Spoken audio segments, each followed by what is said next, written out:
তো এবার আমরা দেখব যে কিভাবে অভ্র দিয়ে ফটোশপে বাংলা লেখা যায়। তো এই জন্য আমরা চলে যাব গুগল ক্রোমে গিয়ে আমরা সার্চ বারে টাইপ করব অভ্র টু বিজয় কনভার্টার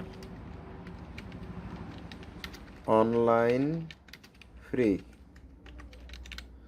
ওকে, তোমরা সার্চ করলাম।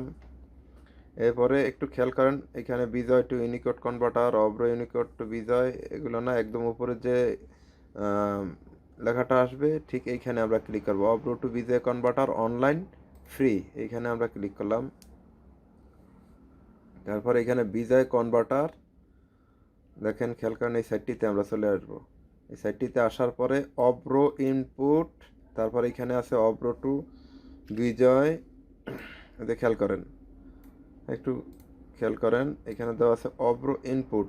আমরা এই ঘরটিতে এই জায়গাটায় আমরা অভ্র লেখাটা লিখবো, যেভাবে আমরা অভ্রতে লিখি।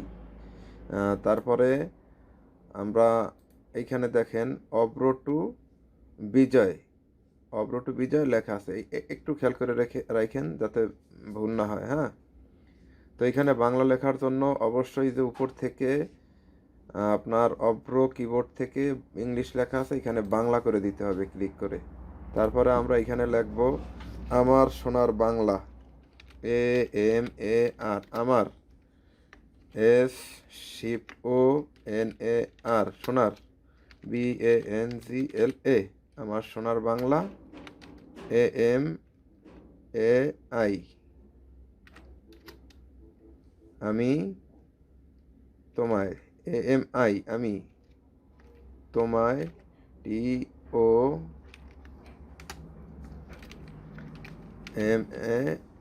TOMAY, তোমায় ভালোবাসি। ওকে, তো আমরা এটাকে কি করব, এটাকে আমরা অভ্র টু বিজয় ঠিক এইখানে কনভার্ট করব। ঠিক আছে, তো আমাদের এটা হলো বিজয়ের লেখা। হ্যাঁ, তো এই লেখাটা আমরা ইচ্ছা করলে ফটোশপে নিলে খুব সুন্দরভাবে ফটোশপে আমরা এইভাবে বাংলা এখান থেকে কনভার্ট করে নিয়ে ফটোশপে আমরা ব্যবহার করতে পারি। তো এর জন্য কী করব, আমরা এই জন্য চলে যাব আমরা ফটোশপে। এবার দেখি ফটোশপে আমরা বাংলাটা ইনপুট করব।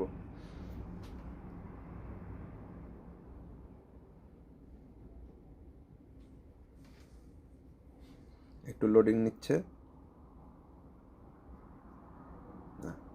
এই তো চলে আসছে। তো ক্রিয়েট নিউতে দিলাম, আমরা নিউতে দিয়া ক্রিয়েটে করলাম, নতুন একটা পেজ নিলাম, যেখানে আমরা এখন বাংলা লিখব। দেখেন এইখানে যদি সাধারণত আমরা বাংলা লিখতে যাই, এখানে ইংলিশ আছে, এখানে আবার আমাদের বাংলা করে নিতে হবে, এখানে আমরা বাংলা করলাম। তো এইখানে যদি আমরা বাংলা লিখতে যাই, দেখেন একটা লিখতেছি AMA আমার, লেখলে উল্টাপাল্টা লেখা আসে, AMAR আমার, এসো, দেখেন হয় নাই, এখানে সোনার লেখাটা আসতেছে না। হ্যাঁ, সোনার বাংলা হচ্ছে না।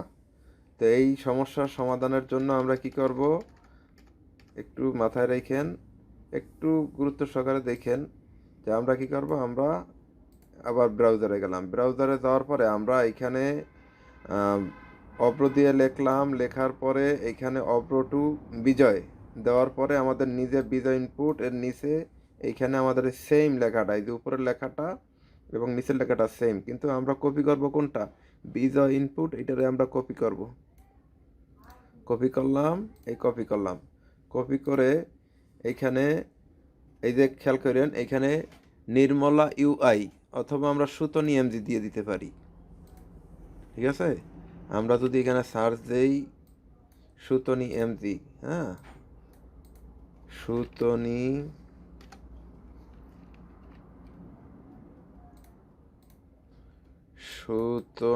MG, SUT, এই যে সুতনি MG রেগুলার, আমরা এই ফন্টটা সিলেক্ট করে রাখলাম, একটু খেয়াল করে রাখেন। তারপরে যদি আমরা এইখানে পেস্ট করে দিই, রাইট বাটন ক্লিক, পেস্টে ক্লিক, তাহলে দেখেন আমার সোনার বাংলা, আমি তোমায় ভালোবাসি, একদম খুব সুন্দরভাবে একদম স্পষ্টভাবে আসছে। তারপরে আপনি এই লেখাটাকে যা ইচ্ছা তাই করতে পারবেন, কাটতে পারবেন, ছোট করতে পারবেন, বড় করতে পারবেন। তো আশা করি বিষয়টি বুঝতে পারছেন। যারা বাংলা মোবাইল দিয়ে আমরা টাইপিং করি তারা সাধারণত বাংলিশে ইউজ করি, যেমন এম এ আর আমার, TOM এ আর তোমার, এই সমস্ত এইভাবে যারা আমরা টাইপিং করি বা অব্রতে আমরা যারা অভ্যস্ত তাদের জন্য ফটোশপে বাংলা লেখা কোনো ব্যাপারেই না, শুধু সিস্টেমটা জানতে হবে। আমি যে সিস্টেমটা দেখিয়েছি আপনাদের, তো আপনারা এই সিস্টেমটা ফলো করলে আপনাদের বাংলা লেখা নিয়ে কোনো চিন্তা থাকবে না। তো যদি ভিডিওটি ভালো লাগে অবশ্যই চ্যানেলটি সাবস্ক্রাইব করবেন, ভিডিওতে একটি লাইক করবেন। আরও নতুন কিছু যদি আপনাদের প্রয়োজন হয় তো কমেন্ট বক্সে কমেন্ট করবেন, আমি চেষ্টা করব আপনাদের জন্য এই ধরনের ভিডিও নিয়ে আসার জন্য। সকলেই ভালো থাকবেন, সুস্থ থাকবেন। আল্লাহ হাফেজ।